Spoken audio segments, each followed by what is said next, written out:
আমি কে? আমি সেই আত্মা যার একটি জীবন আছে, একটি দেহ আছে।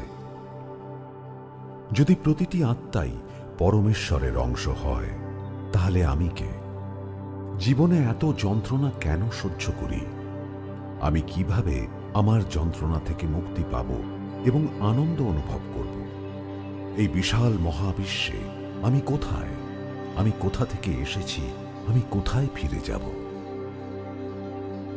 জীবের জীবনের যাত্রা শেষ হয়ে যায় যখন তার আত্মা শরীর ত্যাগ করে। কিন্তু আত্মা, সে তো চিরন্তন।